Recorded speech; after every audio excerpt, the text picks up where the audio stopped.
5 կտակարանը, ով կհիշի ինչպես է վերջանում։ Անեցքի սպառնալիքով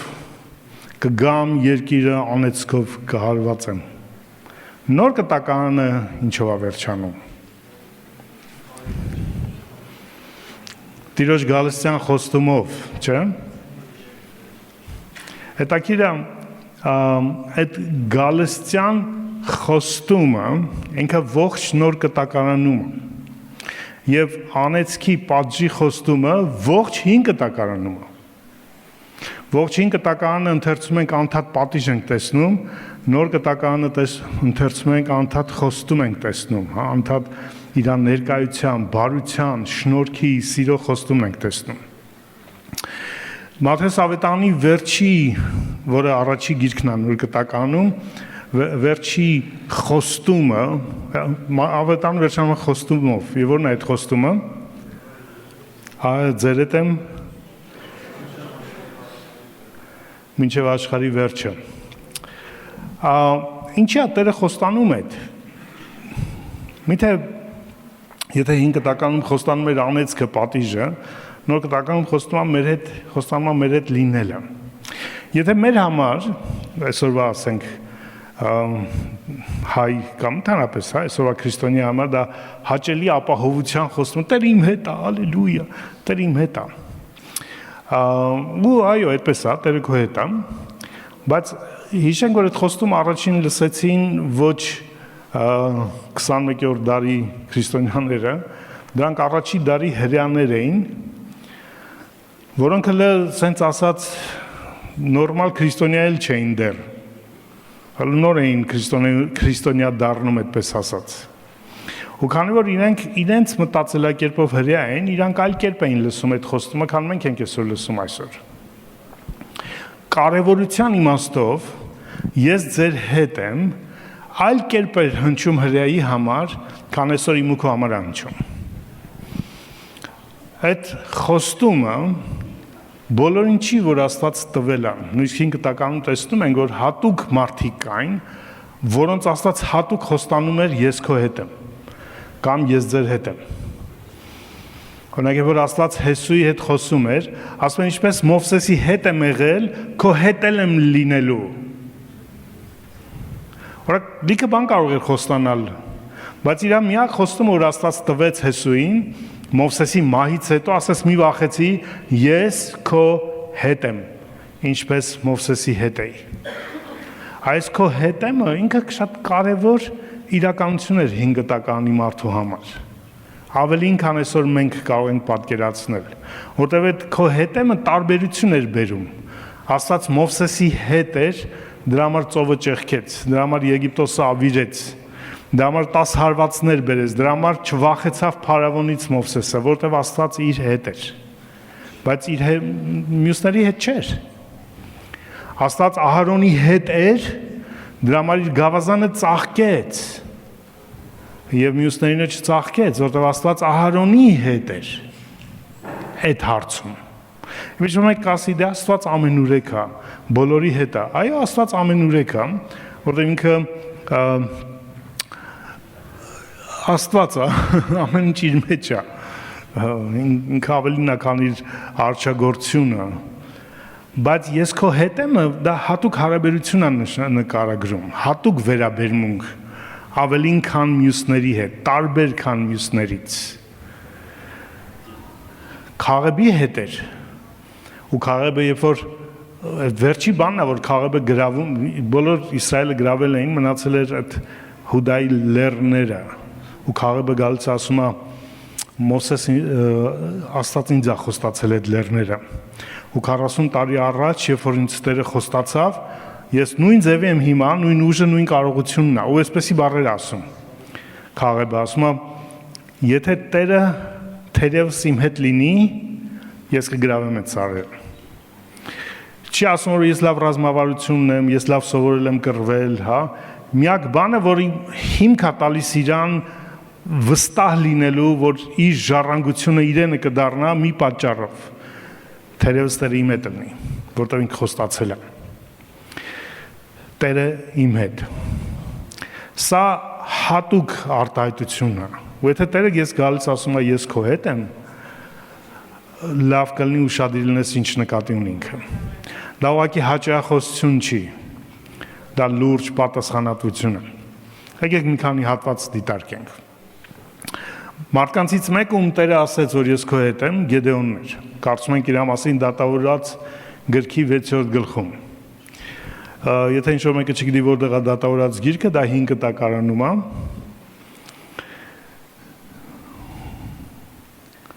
Իսրայելը Մովսեսից, Հեսուից հետո չունեցավ արդեն իրենց նման հատուկ առաջնորդ կանչված առաջնորդելու։ Դա Աստված էր կազմակերպել, դա ոչ Հեսուի խնդիրն էր, ոչ Մովսեսի խնդիրն էր։ Այսինքն չէ, Աստված Մովսեսին ասեց պատրաստի Հեսուին, բայց Հեսուին չասեց ում պատրաստես։ Որտեղ դա կդառնար արդեն ժառանգական մի հատ լծակցություն։ Աստված այլ ծրագիր ուներ, ինքն էր իրենց առաջնորդը, ու իր ժողովուրդը արդեն գրաված երկրում պիտի սովորեր իրեն լսել։ Բայց փոխանակ լսեին իրեն, փոխանակ պաշտեին իրեն, Իսրայելը տեղի ամորացիների աստվածներին սկսեց պաշտել, Բաղամին, Աստարոթին եւ այլն։ Եվ Տերը թողեց իր ժողովրդի հետ չեղավ, թողեց իր ժողովրդին։ Երբ որ Աստված թողեց իր ժողովրդին, այլ ժողովուրդներ եկան ու սկսեցին նեղել ու կեղեքել Իսրայելին։ Մեր կյանքում շատ խնդիրներ նրանից է, որ մենք Տիրոջ հետ չենք ինչ-որ բաներում։ Ու երբ որ մենք իր հետ չենք, ինքը մեր հետ չի, ինչ-որ ուրիշ խնդիրներ են ծագում։ Մարդիկ, հարաբերություններ, մեղքեր, կապվածություններ, երևույթներ։ Ու Իսրայելի կյանքում էլ էր այդպես, ուղղակի մարդկանց տեսքով, ազգերի տեսքով, մադիամացիների տեսքով, ու ժողովուրդը սկսեց նեղվել։ Մարգարեն եկավ ասեց, ինչ եք նեղվում ինձանից, ձեզանից նեղացեք կարճ ասած, դուք եք թողել, ես ձեզ ասում եմ, ես ձեզ Եգիպտոսից հանեցի, ու դուք տեսաք ինչպիսի զորավոր Աստված եմ ես, ու ասեցի, որ ուրիշ աստվածների չպաշտեք, դա առաջի պատվիրանն էր, ինձանից բացի ուրիշ Աստված չունենաս։ Բայց դուք խախտեցիք այդ պատվիրանը։ Դա համար ձեր գլխին եկավ այդ պատուհասը։ Ու այդ պատուհասի իրականության մեջ, երբ որ Իսրայելը աղաղակում էր Աստծուն, սպասում էր Աստծո լուծումը, գրված է, որ Տիրոջ հրեշտակը եկավ, դատավորած 6:11-ից եմ ընթերցում։ Եվ Աբիեզերյան Հովասի բևեկնի տակ նստեց։ Հովասը մարդ էր, մեր Ռոբի տղան չի, այն ժամանակ էլ Հովաս կար, որ Եփրայի մեջ էր։ Եվ նա որդին Գեդեոն հնձանի մեջ ցորեն էր ծեծում մադիանացիների երեսից փախցնելու համար։ Եվ Տիրոջ հրեշտակը նրան երևաց եւ ասեց. «Ով զորավոր կտրիչ, Տերը քեզ հետ է»։ Գեդեոնը ասեց նրան. «Ո Տեր իմ, եթե Տերը մեր հետ է, ինչու է մեր այս բոլոր բաները մեր գլուխը եկան եւ ուրեն են հրաշքները իր, որոնք մեր հայրերը մեզ պատմում են ասելով, թե Տերը մեզ Եգիպտոսից հանեց։ Բայց հիմա Տերը մեզ երեսից թողել է եւ մեզ մադիանացիների ձեռքն է մատնել»։ Եվ Տերը նրան նայեց եւ ասեց. «Այդ քո զորությունով գնա, որպեսզի Իսրայելը մադիանացիների ձեռքից ազատես, չէ որ ես քեզ ուղարկեցի»։ Եվ Գեդեոնը ասեց նրան. «Ո Տեր, իմ Իսրայելը ինչով պիտի ազատեմ։ Իմ ազգատոմս Մանասեի ցեղի ամենից աղքատն է, ու ես իմ հորս տանը ամենից փոքրն եմ»։ Եվ Տերը նրան ասեց. «Ես անշուշտ քո հետ պիտի լինեմ։ Եվ Մադիամին մի մարդու պես պիտի ոչնչացնես»։ Գեդեոնի բոլոր առարկություններին, Մանասեի ցեղ, աղքատ ազգատոմ ենք, ռեսուրս չունենք, սենց ասած, ամենաաղքատն ենք, փող չունենք, ֆինանս չունենք, կարողություն չունենք, իմ հորս տան ամենափոքրը ես եմ, ինձ լսող չկա, ես առաջնորդ չեմ, ղեկավար չեմ, դիրք չունեմ, պաշտոն չունեմ, ունակություն չունեմ։ Տեր ասեց, լսի, դու չես լսում ինչ եմ ասում։ Ես քեզ չեմ ասում դու, ասում եմ ես, ոչ թե դու, ես չեմ եկել քեզ, որտեվ դու ինչ-որ բան, չեմ ասել, ով ամենամեծ ցեղի, ամենահարուստ, ով էս տղեն, եկել եմ, հակառակը, ով չունի, եկել եմ, Տերը քո հետ է։ Տերը քո հետ է արտահայտությունը փոխում է ամեն ինչ։ Հիսուսի խոստումը դա էր, ես ձեր հետ եմ, ու սա փոխում է ամեն ինչ իմ ու քո կյանքում։ ինչքան ենք վստահում իր մեր հետ լինելուն, ինչքան ավելի շատ վստահում ենք Գեդեոնի պես վայ ես չունենք, այն չունենք, այս չկա, այն չենք կարող, փոխանակ Տեր դու իմ հետ ես, եթե դու իմ հետ ես, ամեն ինչ կա ուրեմն, բոլոր ռեսուրսները կան, բոլոր հնարավորությունները կան, բոլոր կարողությունները կան, որտեղ դու իմ հետ ես, Աստված Գեդեոնին փորձում էր սովորեցնել ոչ թե նայի իրեն Աստծո կանչը անելու համար, Աստծո կոչում, Աստծո ծառայությունը իրականացնելու համար, ոչ թե նայեր իրեն, ինչ չունի ինքը, այլ նայի ինչ ունի, գնա այդ զորությունով, այդքանով, այդ քիչը ունես, այդ քչով գնա, ինչա ձեռիդ գավազանը Մովսես գցի գետնին, գնա դրանով, որտեղ ես եմ քեզ կանչում, ես քեզ ուղարկեցի, եթե ես ուղարկում եմ, դու կարիք չունես ոչ քո ազգատոհմի, ոչ քո հոր տան, որևէ այլ ռեսուրսի կարիք չունես, բացի ինձանից, իմ ռեսուրսներից, ամենակարևոր ու առաջի դասը, ով որ Տերը մեր հետ է սրանում, նշանակում է իր ռեսուրսները մեր հետ են եւ ինքը կարիք չունի մեր ռեսուրսների։ Ինքը չի անհանգստանում այն բաներով, ինչը մենք չունենք։ Մենք միշտ անհանգստանում ենք բաներով, ինչը չունենք, փոխանակ անհանգստանանք, կիրառենք այն բաները, նույնիսկ քիչ բանը, որ ունես։ Փոխանակ մենք նայենք, ինչը թեկուզ քիչ կա, օգտագործենք իրանց Աստծո կամքի մեջ, ավելի շատ անհանգստանում ենք այն բաներով, ինչը չկա։ Դրա համար էլ ոչինչ չենք անում։ Գնա այդ քո զորությունով։ Հետաքրքիր է, որ առաջի բանը, որ Տերը լուծում էր, մադիամացիները չէին առաջի հարցը։ Երկու հարց էր լուծում, առաջինը Աստված մինչև մադիամացիների հարցին գալը։ Հետո այո, Գեդեոնը փոխհնչեցրեց, հավաքեց բոլոր Մանասեի ցեղին, մյուս ցեղերից, որ գնան մադիամացիների դեմ։ Բայց մինչև այդ երկու հարց լուծեց Աստված, Գեդեոնի հասկացողության հարցը, որ թե Տերը քո հետ է, ուրիշ բանի կարիք չունես։ Եվ երկրորդ, ներքին թշնամու հարցը, ասաց կգնաս հորդ Բաղաղի այդ զոհասեղանը կկոտրես։ Եվ այն Աստարովտի ծառը, դա ծառ էր Աստարովտը, մայրի էր, կկտրատես և դրա վրա հորդ երկրորդ զոհարակը կզոհես։ Մինչև թշնամուն արտաքին հարցերը լուծելը, դրա ասես ներքին թշնամու հարցը պետք է լուծել, կռապաշտության հարցը, ագահության հարցը, թաքցված մեղքերի հարցը, քո սրտում ունեցած նախանձի հարցը գուցե։ Մենք ինքան ներքին բաղներ ունենք տենց սիրուն պահած պուպուշ, բայց բողոքում ենք դրսի խնդիրներից, երկիրը երկիր չի, իշխանություն չի, տնտեսությունը չի, գիտեմ ինչ չի, մեր խնդիրները դրսում չեն, առաջի մեր խնդիրները ներսում են։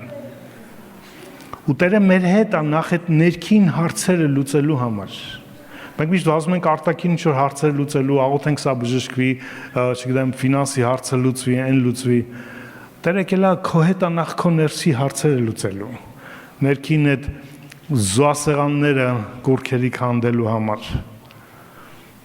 Գնա այդ քո զորությունով։ Այդ զորությունը այնքան էր, որ գրված ինքը վախեցավ ցերեկով աներ դա, արեց գիշերով։ Եթե կարդում ենք գիրք, տեսեք, որ այդ էր իր կարողությունը, բայց այդքան ու արեց, հավատարիմ եղավ այդքանին։ Չասից դե ես չեմ կարող, ինձ կտեսնեն, չգիտեմ ինչ կանեն եւ այլն, չկարողացավ ցերեկով, արեց գիշերով։ Արեց իր չափով, ու Տերը չասեց, ինչի դու ինչ չդավանեցիր բոլորի առաջ ցերեկով գայր այդ։ Տերը ընդունում է քո չափով, ինչքան որ կարող ես։ Դրանից հետո գրված է Տիրոջ հոգին իջավ Գեդեոնի վրա։ Տերը սպասում էր, որ Գեդեոնը առաջի քայլը աներ։ Այդ սեղանը կոտրել, առաջին հանձնարարությունը աներ, թեկուզ կիսատ պռատ, թեկուզ վախենալով, թեկուզ գիշերով, բայց աներ։ Որ արեց, Պետրոս Առաքյալին նամակում ասում է, մոտեցեք Աստծուն, Աստված կմոտենա ձեզ։ Քայլ արա, քո կարողության չափ, այդ քո կարողությունով գնա ասեց, մնացած ես կտամ, դու արա քո մասը, կտեսնես ինչ որ դու չես կարող անել, ես կանեմ, կլցնեմ։ Կարևոր է ներքին թշնամու ջարդը։ Հետաքրիր է իր անունը փոխեց իր հայրը։ Երբ որ իմացան, որ այդ սեղանը կոտրվել է, փնտրեցին ով է, պարզեցին, որ Գեդեոնն է, եկան Գեդեոնի հորը Հովասին, ասին Գեդեոնը կոտրել է այդ բաղի սեղանը եւ այլն, պատասխանատվության կանչենք։ Հայրը բերում է հոգևոր մարդերի չափով։ Ասեց հնչեք դուք խառնվել իրար։ Բաղը Աստված է, թող բաղն էլ իր տեղը պատասխան տա։ Դուք եք իր տեղը պատասխան տալիս։ Ինչքան նման է գործ Կարաքելոցում Եփեսոսի Պողոսի փորձառությանը։ Եվ Գեդեոնի անունը իր հայրը փոխեց, դրեց Հերոբահաղ, որ նշանակում է Բաղի հակառակորդ։ Ընդդեմ Բաղի։ Ուզում էր Գեդեոնը այտենց, որովհետև հայրը հավատում էր Բաղը Աստված չի իրական։ Որովհետև ուզում էր այտենց իր տղեն արխային ֆրֆռար այդ քաղաքում, կրելով Բաղի հակառակորդ անունը ու իմանալ որ ոչ մի բան չի լինի, որտեղ Բաղը Աստված չի։ Այդտեղ երևա, որ այս սենս է, ինքը հակառակ է այդ խնդրին, այդ մեղքին ու ավելի լավ է, որտեղ այդ մեղքը այդ իրականությունը ճշմարտություն չի։ Մեր ազատությունն է Քրիստոսում վկայություն, որ մնացած մեղքի կյանքը անիմաստություն է։ Քո զորությունը այն ինչ որ Աստված որոշել է լինես։ Հետաքրիր է, որ Աստված չեկավ իրան ասեց Գեդեոն, չէ Տերը քո հետ է։ Իրան նկարագրով ասեց։ Ճիշտ ինչպես Մարիամին ասեց։ Մարիամին չասեց ողջույն Մարիամ։ Հրեշտակը եկավ ասեց ողջույն ով շնորհընկալ, շնորհք ստացած։ Ողջույն ով զորավոր կտրիչ։ Աստված ոչ թե անունով դիմեց, թե գիտեր իրանց անունները։ Աստված դիմեց այն, ով ինքը որոշել է, որ իրանք լինեն, ով են իրանք իր համար, ոչ թե ով ինքը այդ պահին Գեդեոնը վախեցած փոսի մեջ անձնավորություն էր, Մարիամը մի աղջիկ էր, մոտ 16 տարեկան նշանված մի հատ ավելի մեծ տարիքով մարդու, ու մեկ էլ իրան ասում են հղիանալու ես, քարկոծեն, նշանված է ինքը, ամուսնացած չի, այր մարդ չեմ մացր ասեց։ Աստված կանչում էր այն, ինչ ինքը որոշել է, դու լինելու ես իր համար, ով ես դու իր մեջ, ոչ թե դու ով ես այս պահին, այս պարագային ինչ որ մեկի համար, չգիտեմ, աշխատող ես, ինչ որ մեկի համար հարևան ես, ինչ որ մեկի համար ձախողակ ես, ինչ որ մեկի համար վատն ես, ինչ որ մեկի համար, չգիտեմ, անդուրն ես, ինչ որ մեկի համար անցանկալի ես, կապ չունի ով ես դու ինչ որ մեկի համար։ Նույնիսկ դու ինքդ քո համար ով ես էական չի Աստծո համար։ Էականային ով է ինքը որոշել դու ես իր համար, զորավոր կտրիչ, շնորհք ստացած։ Հիսուս ասում է ես ձեզ նոր անուն կտամ։ Ոչ ոք չի իմանալու բացի նրանից, որ կստանա այդ անուն։ Դու կնայես կաս, վաու, ես եմ։ Աստված ինձ սա է տեսնում։ Քեզ համար անուն ունի Աստված։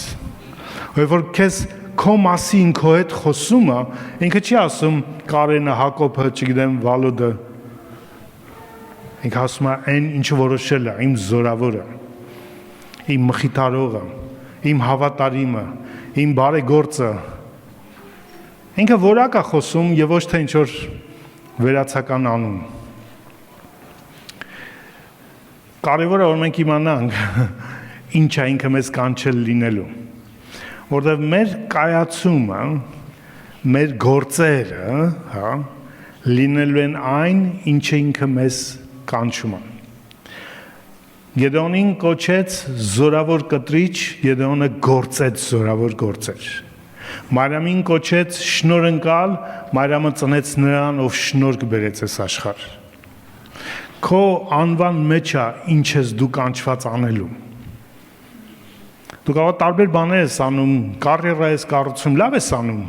աշխատանք, կյանք, ընտանիք, հալելույա, ապրես։ Ինքը ով է քեզ կանչել լինելու։ Ի վերջո դա լինելու կա, որտեղ ինքը գործելու է դա քո կյանքում, դու այդ գործերն ես անելու։ Պողոս ասում է Եփեսացիների 2-րդ գլխում, որ ինքը մեզ գործեր պատրաստեց, բարի գործեր հավիտենությունից առաջ, որ իրանց մեջ քայլենք։ Հատուկ գործեր, որոնց մեջ դու պետքա քայլես, գործես իր համար, ու դա քո անվան գործն է, ինչ ես կանչվել լինելու։ ու կարևորը որ դու մնաս այդտեղ ու գործես այդ քո կանչի մեջ։ Եթե ինքը ինձ կանչել է սովորեցնելու իր խոսքը, այնտեղ է իմ զորությունը լինելու։ Այնտեղ եմ ես հաջողվելու։ Այդ էլ ինձ հարցնելու է ինքը։ Մի օր չի ասի, ասում էս են կարել, են կարի, ես քեզ ինչ էի ասել, ես քեզ ինչ էի կանչել անելու, ես դա եմ ուզում տեսնեմ։ Ճիշտ ծնողը, որ երեխային ասում է, բալես, չգիտեմ, ճաշը կեփես կամ կդնես սառնանը կամ տները կմաքրես, գալիս է ու արած չի, ասում է, ես ասել էի սա կանես։ Ման, բայց ես էս եմ արել, բայց ինչ է ասել անես։ Դա է կարևոր, թե որտեղ ինչ ես արել էական չի, կարող լավ բաներ ես արել։ Բայց չես արել այն, ինչի ես ասել էի անես։ Կարևորը ես ու դու անենք այն ինչը կանչված ենք անել, որտեղ իր զորությունը չի գործելու մեր ամեն ուղղակի ուզած բաների մեջ։ Ինքը գործելու է նրա մեջ, ինչի ինքը ես կանչել է։ Հռոմեացիների 12-րդ գլխում Պողոս առաքյալը դրա ասում է. գտեք Տիրոջ կամքը բարի կատարյալ ու հաճելի, քայլեք դրա մեջ։ Եթե մեկը մարգարեա հավատքի չափով, տվողը պարզությամբ, սովորեցնողը սովորեցնելու հետևից լինի։ Պարզ չի որ դի սովորեցնողը սովորեցնի, չէ, պարզ չի այն իմաստով որ բացահայտի ով ես ու արա դրա մեջ, քայլի դրա մեջ։ Դա ոչ շատ կոչա բացահայտելու ով ես դու ու քայլես դրա մեջ։ Դրա համար գտնես կամքը իրա։ Եթե քեզ կանչելա փառաբանելու, փառաբանության մեջ եղի։ Կանչելա մանուկների համար կրթիր մանուկներին, կանչելա հիվանդներին հոգ տանես, տար հոգ հիվանդներին, սովածներին կերակրես։ Որտեղ կանչելա անտեղ իր զորությունն ես տեսնել, ուրիշ ոչ միտեղ։ Աստված անհատապես խոսում էր, քո հետ է, Տերը քո հետ է, Գեդեոնը պատասխանում էր հոգնակի, եթե Տերը մեր հետ է։ Տերը ասում է քո հետ եմ, ասում է մեր հետ։ Նշի որ սխալ էր լսում, վատ հասկացավ։ Գեդեոնը հասկանում էր, որ ինչը իր օրհնությունն է, բոլորի օրհնությունն է լինելու։ Ինքը համայնքի մաս է։ Տերը մենակ իր հետ չի իր համար, իր հետ է բոլորի համար։ Եթե իր հետ է, բոլորի հետ է։ Քո պարգևը, քո կոչումը բոլորիս համար է, մենակ քո համար չի։ Ինչը քոնն է, մերն է, մենք դա բոլորս դրա կարիք ունենք։ Մենք կարիք ունենք, որ Տերը ում կանչել է բարեգործության մեջ ունի։ Կարիք ունենք նրանք, ովքեր փառաբանության են կանչված փառաբանության մեջ լինեն։ Կանչված ես ծառայության ծառայելու, սպասավորության սպասավորիր, հիվանդներին այցելիր։ Ինչն է քոնը կարիք ունենք, մենք բոլորս կարիք ունենք, մենակ դու կարիք չունես։ Անունի խնդիրը։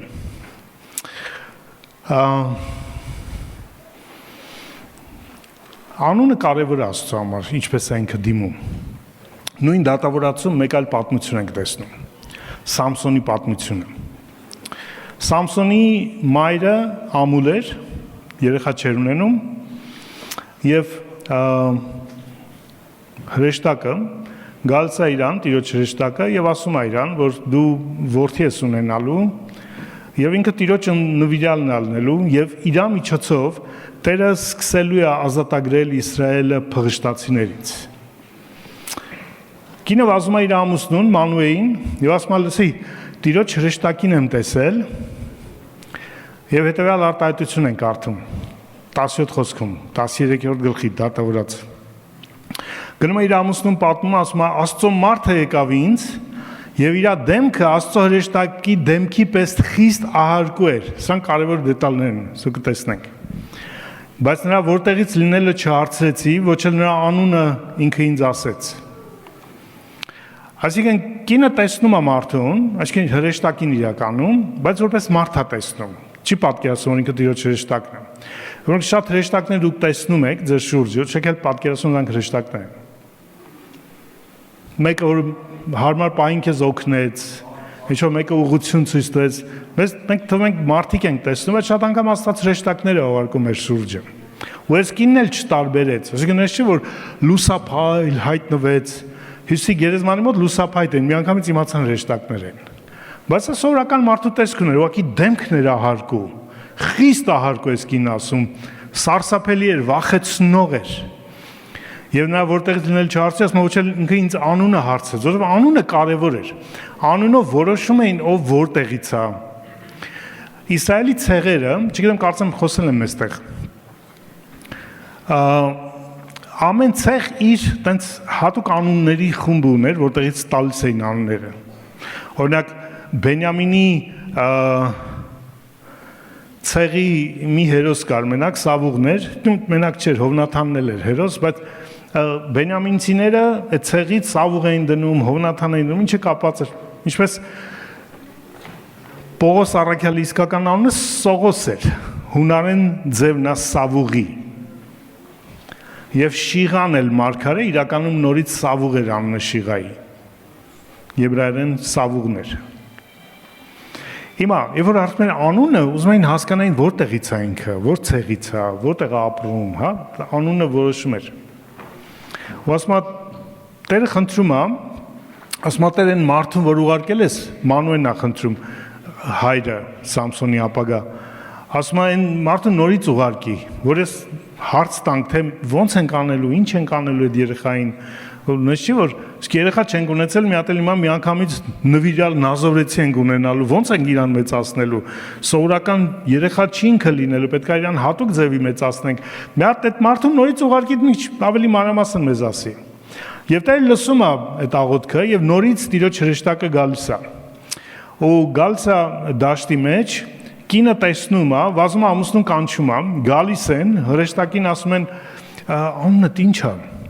որպեսզի երբ քո խոսքդ կատարվի, ուշադիր եղեք, քեզ պատվենք։ Մարդը ուզում է պատվի այս պատգամաբերին։ Եվ Տիրոջ հրեշտակը ասեց նրան, ինչու ես սա հարցնում, իմ անունը հրաշալի է։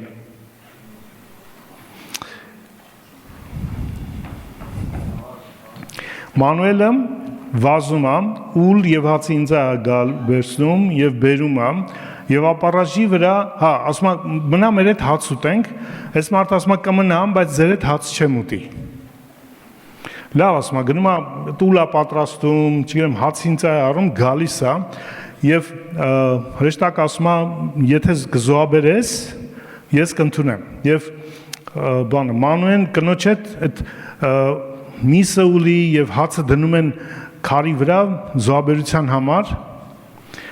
ու երբ որ կրակը սկսում է վառվել գրվածատիրոջ հրեշտակը հրաշք արեց սեղանի բոցի հետ ինքը համբարձվեց ու Մանուելն ու իր կինը նայում էին ու վախեցած գետնի վրա ընկան երբ որ Տերը հրեշտակը ասեց իմ անունը հրաշալի է այդ անունի համեմատ գործեց ինքը, հրաշք ցույց տվեց, հրաշք արեց։ Անունը կարևոր է Աստծո համար։ Դա համար ինչպիսին քեզ ինձ կոչումը, դրա համեմատ էլ ակնկալում է գործելու։ Իդեպ շատ հետաքրքիր պահ կա այս Սամսոնի պատմության մեջ։ Եբրայերենում իր անունը Շեմշոն է, մենք Սամսոն ենք ասում, այդ շ-ով է։ Շեմշոն, որ նշանակում է արևմարդ։ Նայեք հայր ասեց, որ քեզ պատվենք, և որ Սամսոնը ծնվեց, դա գոնե 9 ամիս հետո էր, չէ? Դրեցին մի անուն, որը ոչ բանի հետ կապ չունի, իրանց առօրյայի, բայց կապ ուներ այդ հրեշտակի հետ։ Ակնարկը սա էր, որ մայրը Սամսոնի ասեց իր տեսքը ահարկու էր, յուրահատուկ էր։ Եվ որ անունը դրեցին արևմարդ, նշանակում է իր դեմքը որոշակի պայծառության, արևի ահարկությունն էր։ Փորձել եք արևին նայեք առանց որևէ ակնոցի դժվար է չէ աչքի հետ վառում է ու այն որ անունը դրեցին արևմարդ հուշում է որ իր տեսքը ինչ որ լույսի հետ կապ ուներ երբ որ ավետաներում կարդում ենք որ Հիսուսը իր աշակերտներին բարձրացրեց այլակերպության սարի վրա ու հատուկ նշված է որ իր դեմքը արեգակի պես սկսեց վառվել ու հայտնվեցին Եղիան եւ Մովսեսը եւ տեսնում ենք Պետրոսը սկսեց տարօրինակ բաներ խոսել մեր համար տարօրինակ բայց հրեական իրականության համար հասկանալի ըստ հրեական ավանդության ինչպես նաեւ Աստված խոստացել էր աշխարհի վերջում Եղիան պիտի գար Հիշում եք իրանք հետո հարցրին, բա ինչպես են ասում, որ նախ պետք է Եղիան գա, վերջից առաջ պետք է Եղիան գա։ Ու հիմա Պետրոսը տեսնում է Եղիան եկել է, ու Հիսուսը այդ արևի այդ նմանությամբ, հա, Ու ինքը Մովսեսն անդեղ Եղիան է եկել, հա, վերջը մոտ է։ Ու երբ որ ինքը ասում է տաղավար սարքենք 3 հատ քեզ Մովսեսին եւ Եղիային, Պետրոսը կրկնում էր ինչ որ արեց Հովնան մարգարեն Նինվեի վերջը տեսնելու համար։ Երբ որ Նինվեի համար ասեց 40 օրից Նինվեն կործանվելու է, բարձացավ մի հատ սարի վրա, Նինվեից հեռու, չէ, եւ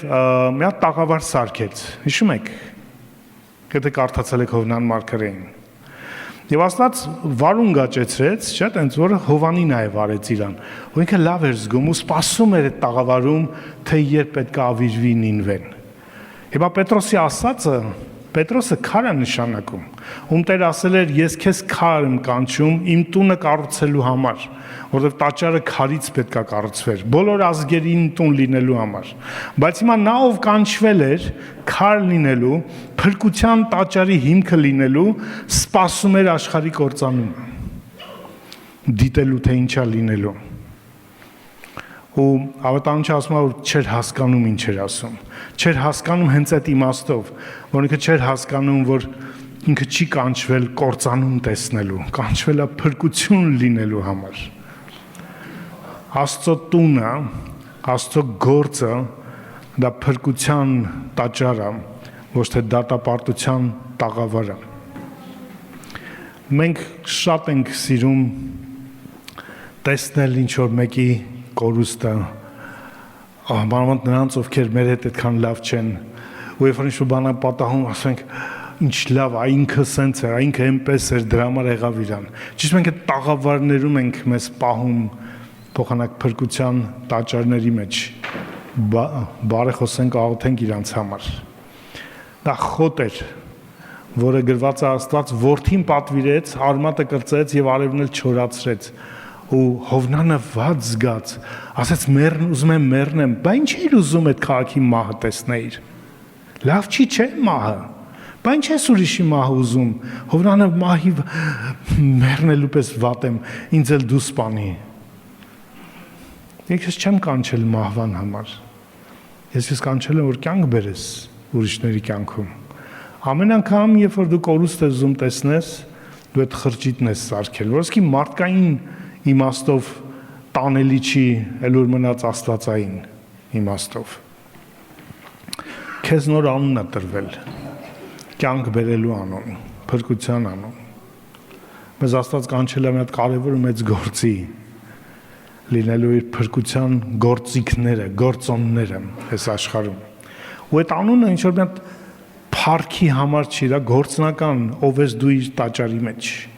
ով ես դու իր տան մեջ, ինչի է ինձ ու քեզ կանչել, լինելու ընդեղ, ապահովելու իր փրկության ծրագիրը։ Մենք ունենք կյանքում կարիերա, աշխատանք, բայց եկեք անկեղծ լինենք, եթե նայենք գոնե 100 տարվա կտրվածքով, ինչքան մասնագիտություններ դադարել են գոյություն ունենալուց։ Ինչքան նոր մասնագիտություններ են սկսվել։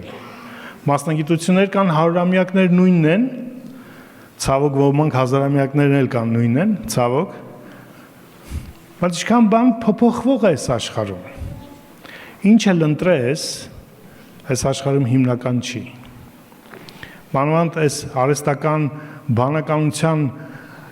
գործածությունը այսօր շատ ավելի մեծ մարտահրավերներ է ստեղծում աշխատանքային շուկայում։ Մի օր քո հմտությունները ոչ մեկի պետք չի լինի։